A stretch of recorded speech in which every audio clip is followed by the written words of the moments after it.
ताज़ा तरीन लाहौर से ये है कि फवाद चौधरी को कैंट कचहरी लाहौर में पेश किया गया है और वहाँ इनके सफरी रिमांड की दरख्वास्त की जाएगी। यहाँ इनका जिस्मानी रिमांड वगैरह नहीं मांगा जाएगा। सफरी रिमांड की दरख्वास्त इसलिए की जाएगी क्योंकि इन्हें इस्लामाबाद शिफ्ट करना है और इस्लामाबाद शिफ्ट करने के लिए पंजाब पुलिस या इनफैक्ट इस्लामाबाद पुलिस, हाँ ये ब्लू यूनिफॉर्म है ना जी, विजुअल्स भी आ गए हैं। Fawad Chaudhry looks fine and healthy, he is jumping around in the car, hopping from here and there and फूल उन पर निछावर किए जा रहे हैं। अहमद फराज से हम ताज़ा तरीन भी जानेंगे, लेकिन फवाद चौधरी को अब अंदर कमरा अदालत में ले गए थे। हमाद अजहर और कुछ कारकुन इनके हमराह मौजूद हैं और अहमद फराज फूल वगैरह इन पे निछावर किए जा रहे हैं। ये तो नॉर्मली इतना खुश नहीं होते जितना आज खुश लग रहे हैं। जी बिल्कुल, ये हम यही देख रहे हैं कि फवाद चौधरी साहब, जिस तरह पहले भी आपने उससे पूछा था कि क्या वो मुतमईन है, तो वो उनकी जो बॉडी लैंग्वेज है उससे तो यही लग रहा है कि वो बिल्कुल भी अपनी इस गिरफ्तारी से बिल्कुल भी परेशान नहीं है, बिल्कुल भी नाला नहीं है और वो बहुत खुश है। मीडिया से तो उनको बात नहीं करने दी जा रही और क्योंकि पुलिस की खासी नफरी यहाँ लीड पुलिस है, CIA पुलिस है और दीगर जो पुलिस है वो यहाँ पर मौजूद है उनकी सिक्योरिटी के लिए। कमरे अदालत में मौजूद है। अभी तक कोई फैसला नहीं हो सका कि कब तक अदालत जो है वो पुलिस को सफरी रिमांड देती है और फिर ये इस्लामाबाद पुलिस है ये इनको यहाँ से लेकर रवाना होते हैं इस्लामाबाद के लिए। अभी तक कैंट कचहरी में ही मौजूद है और अभी तक कोई वकीला की जाने से अभी कोई बहस भी शुरू नहीं की गई, क्योंकि जब कागजात मुकम्मल होंगे पुलिस की जाने से वो जब दायर करेंगे ये दरखास्त कि इनका सफरी रिमांड चाहिए, उसके बाद ही उनको फिर इस्लामाबाद पुलिस के हवाले किया जाएगा। ये दरखास्त इस्लामाबाद पुलिस दायर करेगी ना? जी बिल्कुल, क्योंकि थाना कौसार का जो मुकदमा है और थाना कौसार जो है वो दूसरे जिला में। तो इस्लामाबाद पुलिस के अफसर या नफरी मौजूद है यहाँ पर? जी एक गाड़ी उनकी जरूर मौजूद है, हम देख रहे हैं, उसकी वीडियो भी हमने बनाई है, कुछ थानेदार भी मौजूद हैं। देखिए इसमें खास तौर पर ज्यादा जो इस्लामाबाद से पुलिस आई उनकी तो जरूरत नहीं थी, क्योंकि ज्यादा मैनेज जो करना था वो लाहौर पुलिस ने मैनेज करना था और इस वक्त भी ज्यादातर जो मुआवनत कर रही है वो लाहौर पुलिस ही कर रही है। 100-150 पुलिस एहलकार है, कोई 10 से 12 गाड़ियां हैं, लीड फोर्स है, CIA है और दीगर गाड़ियां जो है वो स्क्वाड कर रही हैं इस पूरी उनको फवाद चौधरी साहब की सिक्योरिटी को। वो एक प्राइवेट गाड़ी में बैठे थे जबकि उनके साथ जो है दीगर पुलिस की गाड़ियां मौजूद थी। अभी भी थाना कौसार की पुलिस यहाँ पे मौजूद है, लेकिन वो ज्यादा नहीं, वो 2 से 3 एहलकार है। वो 2 से 3 एहलकार रात यहाँ पे पहुंचे थे और फिर उन्होंने क्यों थाने में आकर उन्होंने अपनी बाकायदा आमद की थी। वो आमद रजिस्टर में उन्होंने करने के बाद फिर उनको पुलिस दी गई थी और जब वो यहाँ से रवाना होंगे तो फिर वो उसी थाने में वो अपनी रवानगी भी करेंगे। ये कानूनी प्रोसीजर है, जब भी किसी दूसरे मुल्जिम को किसी दूसरे शहर में जाके गिरफ्तार किया जाता है तो ये आमद रवानगी एक कानूनी प्रोसीजर है। इस प्रोसीजर को अडॉप्ट करने के बाद ही वो यहाँ से इस्लामाबाद के लिए बजरिया मोटरवे रवाना होंगे। अच्छा, PTI के रहनुमाओं में से सिर्फ आपको हमाद अजहर वगैरह नजर आ रहे हैं? हमाद अजहर इनफैक्ट और कुछ कारकुन नजर आ रहे हैं और कोई इनका प्रोमिनेंट लीडर मौजूद नहीं है यहाँ पे? प्रोमिनेंट लीडर मौजूद नहीं है। गाड़ियां जो थी वो मुकम्मल तैयार हो गई हैं। उन्होंने अपनी रुख जो है वो दोबारा उन्होंने मेन रोड की तरफ मोड़ लिए हैं, क्योंकि जब वो लेके आए थे तो वो गाड़ियां क्योंकि अकबी गेट से फवाद चौधरी साहब को अंदर लेके गए हैं तो अकबी गेट की तरफ ही तमाम रूट को जो है दोबारा उन्होंने अलर्ट कर दिया है। तमाम गाड़ियों का जो मुंह है वो साइड जो है वो दोबारा रोड की तरफ मोड़ जाएगा, क्योंकि लग यही रहा है कि अब से कुछ देर में अदालत की जानिब से सफरी रिमांड का इजाजतनामा मौसूल हो जाएगा और वो इजाजत मिलते ही पुलिस जो है इन गाड़ियों में बिठाकर उनको फिर इस्लामाबाद की तरफ लेकर रवाना हो जाएगी। ऑलराइट, मतलब कार्रवाई मुकम्मल हो गई है क्या, हम समझ लें? जी बिल्कुल, लग यही रहा है। बाहर जो हम देख रहे हैं पुलिस को जिस तरह यहाँ पर कर दिया गया, डिसिप्लिन के साथ खड़ा कर दिया गया है, गाड़ियां तमाम गाड़ियों के रुख जो है वो बाहर की तरफ मोड़ दिए गए हैं। लग यही रहा है कि अगले कुछ ही मिनट में तमाम कार्रवाई अदालती कार्रवाई जो है वो मुकम्मल हो जाएगी और अदालती कार्रवाई मुकम्मल होने के बाद फवाद चौधरी साहब पर लाहौर पुलिस जो है वो फिर इस्लामाबाद पुलिस के हवाले कर देगी। इस्लामाबाद फिर पुलिस जो है वो जब बजरिया मोटरवे इनको लेकर रवाना होंगे तो फिर शहर टू शहर जो स्क्वाड हो गए वो लगते रहेंगे और वो इस्लामाबाद चले जाएंगे। यहाँ से जो स्क्वाड होगा वो कालाशाह काफू तक जाएगा, क्योंकि लाहौर की हदूद जो है वो कालाशाह काफू पर जाके खत्म होती है। तो अच्छा, फवाद चौधरी के वकील का ये मौक़िफ़ सामने आया है। फराज हमारे साथ ही रहिएगा अहमद। वो कहते हैं कि ये जाएं और इस्लामाबाद जाकर पेश कर दें। फवाद चौधरी के वकील ने अदालत में मौक़िफ़ अपनाया कि इस्लामाबाद का 4 घंटे का रास्ता है, राहदारी रिमांड की क्या ज़रूरत है।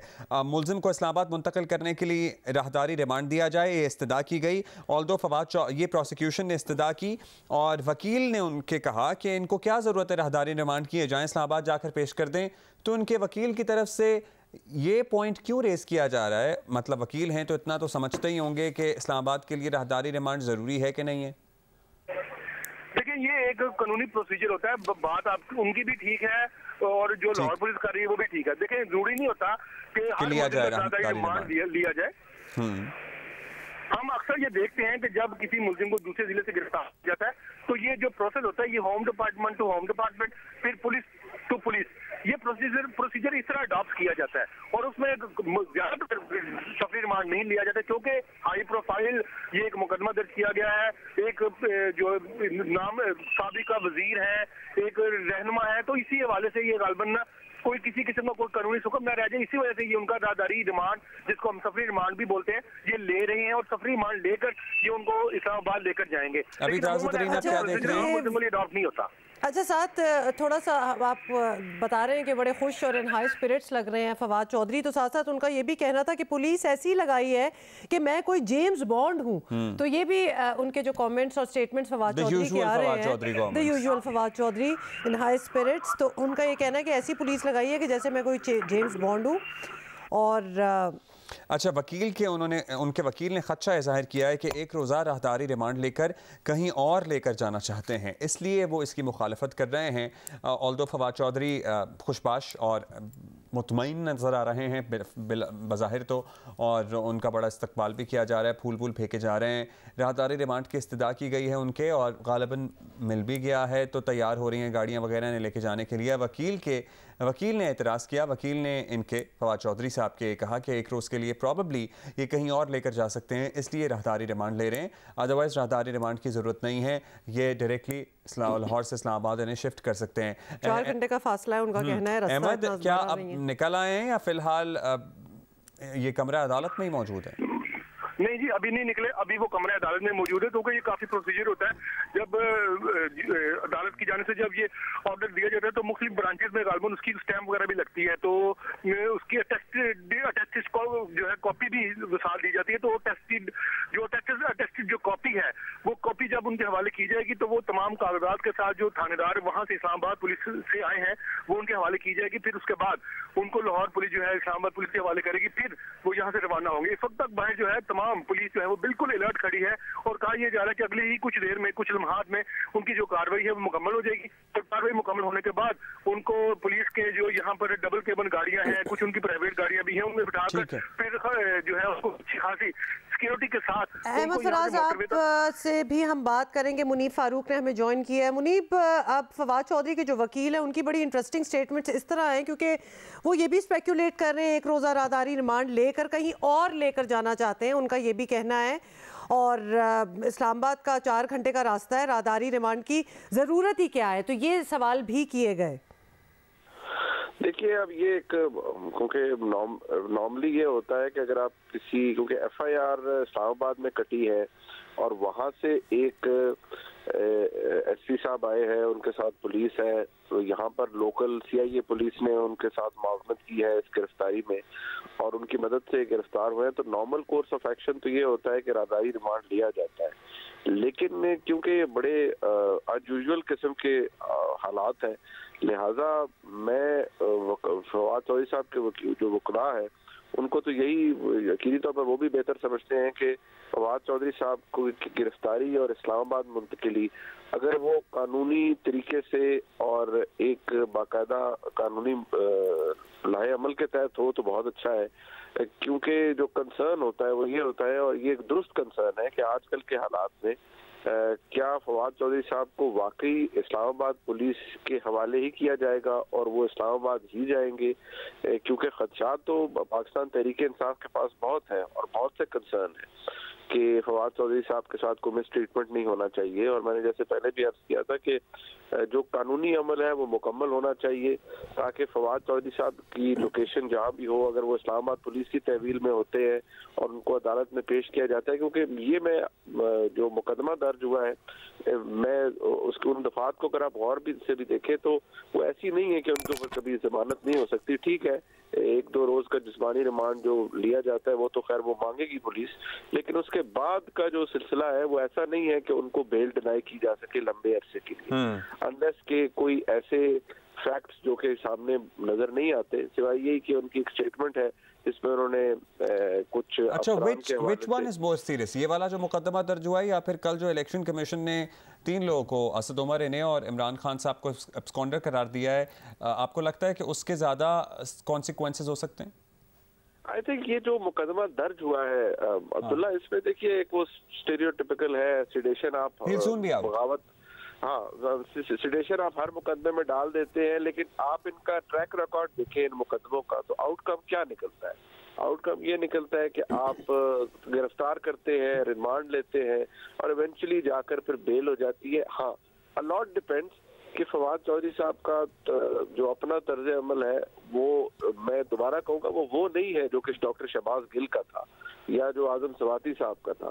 फवाद चौधरी क्योंकि खुद एक वकील है और वो समझते हैं कि उन्होंने किस हद तक खुद को कॉन्डक्ट करना था, तो मैं समझता हूँ कि अभी ना सही तो 2 दिन के जिस्मानी रिमांड के बाद सही, but there are fair chances कि फवाद साहब की बेल हो जाएगी। ऑलराइट, फवाद साहब की बेल हो जाएगी। मुनीब, इलेक्शन कमीशन में एक और मामला भी तो चल रहा है ना, जिसमें फवाद साहब भी नामजद हैं, एब्सकॉन्डर उन्होंने करार दिया गया कल, उसमें आपको लगता है कि वो ज़्यादा सिवियर मुकदमा है? देखिए वो एक तौहीने इलेक्शन कमीशन का मामला है, उसमें 2 चीजें हैं। एक ये कि ऑल्दो सुप्रीम कोर्ट तक मामला गया और सुप्रीम कोर्ट ने कहा कि आप इसकी कार्रवाई आगे बढ़ा सकते हैं, लेकिन कुछ एक तासुर ये भी जन्म ले रहा है कि इलेक्शन कमीशन को जो अपना प्राइमरी काम है वो करना चाहिए और जो इस तरह के मामलात हैं उनको इस नहज तक नहीं ले जाना चाहिए। लेकिन फिर अगर आप इलेक्शन कमीशन का मौक़िफ़ सुने तो वे कहते हैं कि भाई हमको किसी के घर का इदारा तो है नहीं, हम एक आईनी इदारा है, तो अगर आप ये लिबर्टी हर एक को दे दें कि वो उठकर हमारी ऐसी तैसी फेरना शुरू कर दे तो सिस्टम तो कोलैप्स कर जाएगा और कोई भी कुछ भी नहीं मानेगा, कुछ भी नहीं कर सकेगा। अच्छा, अब इलेक्शन कमीशन की आईनी जिम्मेदारियों की बात करें तो इलेक्शन कमीशन ने गवर्नर्स को खत लिख दिया बाय द वे मुनीब, और 9 से 13 अप्रैल के दरमियान पोलिंग की तारीख मुकर्रर करें। इलेक्शन कमीशन ने गवर्नर पंजाब को कह दिया है। सिंस अभी सारी एक्टिविटी लाहौर में हो रही है, तो क्या लगता है आपको, क्योंकि फवाद चौधरी तो खुद ये कह रहे थे कि जो निगरान वज़ीर आला साहब हैं ये क्या समझते हैं 3 महीने, 6 महीने, 1 साल, तो 1 साल की पॉसिबिलिटी तो इन्होंने अपनी गुफ्तगू में बता दी। ये आपको वक्त पे इलेक्शन होते नजर आ रहे हैं पंजाब में? देखिए अब्दुल्ला, मैंने अभी एक लफ्ज इस्तेमाल किया डिलिबरेटली कि ये बड़े अनयूजुअल से टाइम्स हैं, बहुत ही ऐसे टाइम्स नहीं है जिनको आप प्रिडिक्ट कर सके और जिनके बारे में कोई आप सेफ प्रिडिक्शन कर सके। आईनी तौर पर हाँ, इलेक्शन कमीशन ने दुरुस्त किया और आईनी तौर पर 90 दिन के अंदर इंतखाबात होने चाहिए, लेकिन क्या मैं ये बात सर्टेनिटी से कह सकता हूँ कि 90 दिन में पंजाब और खैबर पख्तूनख्वा में इंतखाबात होंगे? मेरे पास वो सर्टेनिटी अभी नहीं है। मैं कुछ ज़मीनी हालात को देखते हुए ये कह रहा हूँ कि मेरे पास वो सर्टेनिटी नहीं है। और मैं बीइंग जर्नलिस्ट, हमारा ये काम नहीं होता कि हम लोगों को सलाह मशवरे देने लगे, लेकिन एज अ पाकिस्तानी मैं ज़रूर समझता हूँ कि हर एक को ज़रा अपनी पोजीशन को कंसोलिडेट करने की ज़रूरत है, थोड़ा टेम्परेचर को कम करने की ज़रूरत है। पाकिस्तान तहरीक इंसाफ के दोस्तों को भी चाहिए कि थोड़ा मामलात को संभले, खुद को बेहतर तौर पर पोजीशन करें और मामलात को उस तहज पर ना लेकर जाएं जहाँ पर कोई अगली सिचुएशन क्रिएट हो। बिकॉज ये जो अरेस्ट फवाद चौधरी साहब का हुआ है, बदकिस्मती से ये मुझे आगे जो वक्त आ रहा है उसमें उसकी एक बड़ी अगली सी पिक्चर पेंट कर रहा है। अच्छा जी, फवाद चौधरी साहब क्या कह रहे हैं ये भी सुने। मुनीब हमारे साथ ही रहिएगा। वो कह रहे हैं जो मुकदमा दर्ज हुआ उस पर फख्र है। नेल्सन मंडेला पर भी यही मुकदमा दर्ज हुआ था, सो उन्होंने डायरेक्टली अपने आप को वहाँ इक्वेट किया है। फवाद चौधरी ने कहा जा रहा है कि मैंने बगावत की है, मैं साबिक वफाकी वज़ीर और सुप्रीम कोर्ट का वकील हूँ, मुझे इज़्ज़त और एहतराम के साथ ट्रीट किया जाए, जिस तरह गिरफ्तार किया गया वो मुनासिब नहीं था, मुझे ये फ़ोन करते मैं खुद ही आ जाता। जी, फवाद चौधरी के वकील का ये भी कहना है कि सफरी रिमांड नहीं बनता और उनके वकील का ये भी कहना है कि फवाद चौधरी की हथकड़ी खोली जाए। बड़े इस पर डिटेल में बात हुई और दोनों हाथों के बजाय एक हाथ पर हथकड़ी लगानी चाहिए। साथ ही अदालत ने ये कह दिया कि आप फजूल बातों में वक्त ज़ाया कर रहे हैं।